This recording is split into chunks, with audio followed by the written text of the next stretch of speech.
लोकसभा चुनाव को लेकर बीजेपी ने अपने उम्मीदवारों की दूसरी सूची जारी कर दी है। इस सूची में 72 कैंडिडेट्स के नामों का ऐलान किया गया है, जिसमें सबसे दिलचस्प बात यह है कि कर्नाटक की मैसूरू लोकसभा सीट से बीजेपी ने इस बार एक पूर्व शाही मैसूरू परिवार के वंशज को चुनावी मैदान में उतारा है। मैसूरू से इस बार प्रताप सिंह का टिकट काट दिया गया है। दरअसल सियासी गलियारों में मैसूरू परिवार के वंशज का नाम पहले से ही चर्चा में बना हुआ था। चलिए समझते हैं पूरी कहानी। कौन है मैसूर के राजा और कौन है ये वंशज? कौन है ये वंशज जिनको बीजेपी ने मैदान में इस बार उतारा है? दरअसल बीजेपी ने बुधवार को लोकसभा चुनाव के लिए उम्मीदवारों की दूसरी लिस्ट जारी की।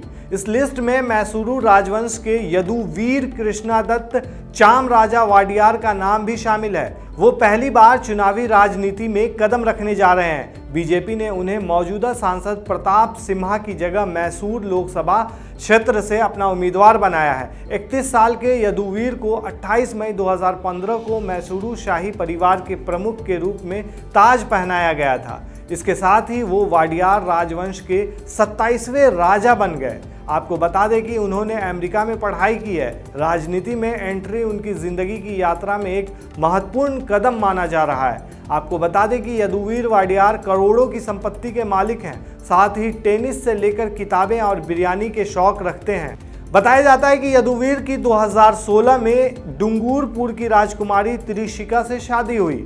उनका एक बेटा है। मीडिया रिपोर्ट्स के मुताबिक 2020 तक उनकी कुल संपत्ति 80,000 करोड़ रुपए से ज्यादा है, जिसमें अधिकांश जमीन और पूर्वजों की संपत्ति है। इन्हें एशिया के अमीर परिवारों में से एक माना जाता है। अब सबसे बड़ा सवाल यह उठ रहा है कि आखिर प्रताप सिम्हा का टिकट क्यों काटकर इन्हें टिकट दिया है? तो चलिए इसे भी समझते हैं कि दरअसल बीजेपी ने सांसद प्रताप सिम्हा का टिकट काटकर यदुवीर पर भरोसा जताया है। मैसूर कोडगू की सीट से सांसद प्रताप सिम्हा इस क्षेत्र में अपनी सीट नहीं बचाएंगे। सिम्हा जो पिछले साल नई दिल्ली में संसद सुरक्षा उल्लंघन की घटना के बाद चर्चा में थे, उन्हें अपनी सीट बरकरार रखने की उम्मीद थी, क्योंकि उन्हें अपने निर्वाचन क्षेत्र के लिए किए गए काम पर भरोसा था। हालांकि उन्होंने कहा कि जो भी मैसूर कोडगू सीट से बीजेपी से चुनाव लड़ेगा वो उसको अपना समर्थन देंगे। ये तो हो गई बात राजनीति की। अब एक नजर डालते हैं यदुवीर वाडियार की शाही जिंदगी पर। आपको बता दें कि अपनी शाही जिंदगी से परे यदुवीर वाडियार अलग अलग रुचियां रखते हैं और कई प्रतिभाओं के व्यक्ति हैं। उन्होंने अमेरिका की एक यूनिवर्सिटी से अर्थशास्त्र और अंग्रेजी में BA किया है। संगीत के शौकीन यदुवीर गिटार और पारंपरिक सरस्वती वीणा दोनों बजाने में कुशल हैं। खेल की बात करें तो वो टेनिस के काफी जुनूनी खिलाड़ी हैं।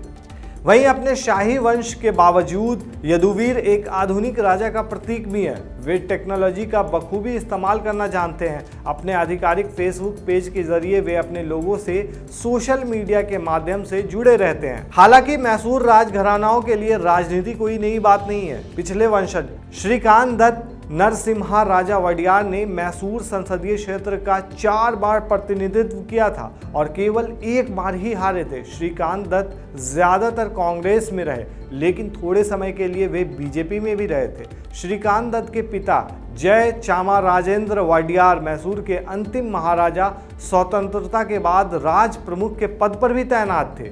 अब जैसे ही यदुवीर कृष्णादत्त वाडियार राजनीति में कदम रख चुके हैं, ऐसे में उम्मीद की जा रही है कि वे मैसूर को समृद्धि और प्रगति के एक नए युग में ले जाने के लिए तैयार हैं। आपको बता दें कि शाही परिवार को अभी भी पुराने मैसूरू क्षेत्र यानी दक्षिण कर्नाटक में काफी सम्मान और स्नेह प्राप्त है।